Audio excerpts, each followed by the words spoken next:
आमर दाबी चलिबो नाही चलिबो नाही अरे जदि चलिबो निया चलिबो जदि चलिबो निया चलिबो आमर दाबी चलिबो नाही चलिबो नाही अरे जदि चलिबो निया चलिबो जदि चलिबो निया चलिबो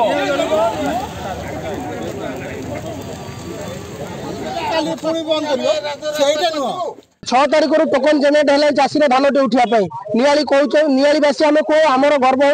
धान पान मिल कि धान आज उठी पारना 6 तारिख टोकन जेनेट है आज 24 तारिख होगा कि धान नियाली चाषी उठी पारने खास कर राणीवाला पंचायत जो सोसाइटी अच्छी उठी पारने कौन तार कारण आम बुझी पार्नु गल आप 2 दिन तले गोटे चिठी आसला सब कलेक्टर ऑफिस एआरसीएस ऑफिस जे आज 24 तारिख जो पूर्व वर्ष होता धान मंडी आपंकर जहाँ ओडिशा सरकार द्वारा होता खला एग्रीकल्चर डिपार्टमेंट जो कर धान मंडी पूर्व वर्ष होता ए वर्ष हम किंतु काली राति संध्या सुधा खबर आसला जे धान मंडी हो पार ना अनिर्दिष्ट काल बंद करागला अरे गोटे समस्त चाषी को डका सरी धान गाड़ी में लोड कर आसिले किंतु बर्तमान कारण कौ कारणवश बंद करा आम जापारू किंतु आज आम चाषी मैंने निजे आसी रास्ता लोक कले और रास्तार बसिले तत्क्षण आम तहसिलदार सार आम खबर देती जेहेतु सी आम नियाली मजिस्ट्रेट महोदय से आसी पहुंची पहुंचिकी समाधान करने चेष्टा चली चाषी सहित आलोचना चली आपने देखुं आम करसदा पंचायत सरपंच मुझे उपस्थित अच्छी आम नियाली ब्लॉक अध्यक्ष आसी पहुंचले समस्या समाधान करने चेष्टा करूँ आमर गोटे दाबी प्रशासन पाखे रही धान टी यथाशीघ्र उठातु प्रशासन कौन तहसिलदार कौन तहसिलदार सर प्रतिश्रुति देले आज धान उठिबो करसदा जो मंडी होता से उठिबो किंतु गोटे आडिशनाल आउ गोटे जगार भी मंडी हम आडिशनाल मंडी किसी आवश्यकता ना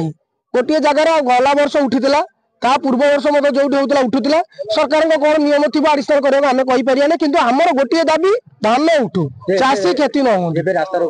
ना आम चाषी सहित आलोचना करुचु बर्तमान सुधा किसी फैसला है चाषी सहित आलोचना चली जहाँ चाषी मत से आमर मत रास्ता रोक होता चाषी जो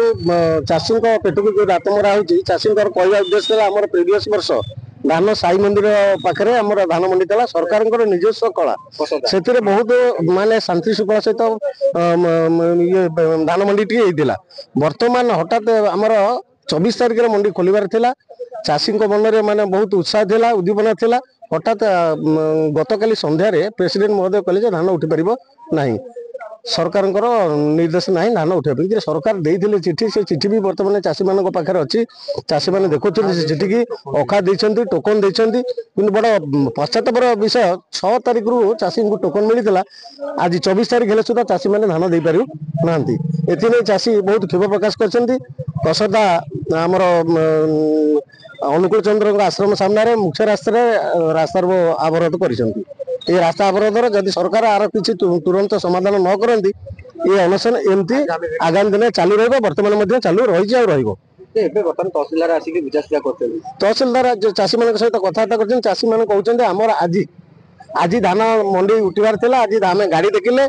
आम ऑर्डर देखिले आम ये उठेबू ना उठबू ना से डिमांड थी कि आज सबू मंडी धान उठिला राणीवाला जीपीर जो मंडी उठी नाला तो डिमांड थी कि आज ही उठो तो सेटा को कलेक्टर साहब सब कलेक्टर साहब तो मुझे डिस्कस करी तो से प्रतिश्रुति आज आज प्रोसेस स्टार्ट हो गला इंस्ट्रक्शन ऑफिशियल इंस्ट्रक्शन भी आसूँ कि आज इनागुरेट हम और आज ही धान उठो से मिलर मान सहित कोऑर्डिनेशन भी चली कहीं रास्ता कि से टोकन ऑलरेडी 6 रु जनरेट हो सारे कि प्रोक्योरमेंट स्टार्ट है मंडी इनागुरेट है तो से चाहते जिते जल्दी हम धान उठू आशंका थिला कि धान नष्ट हो जाए पारे सर आ गोटे कथा देखा जाए मंडी जो धानटा कहते अलग जगह को स्थानांतरित करा ये विषय सर कौन आप जेहेतु राणीवाला ग्राम पंचायत मंडी आटा अच्छी कसडारे तो से विरोध करते पूर्व से आसी तो से जो डिसीजन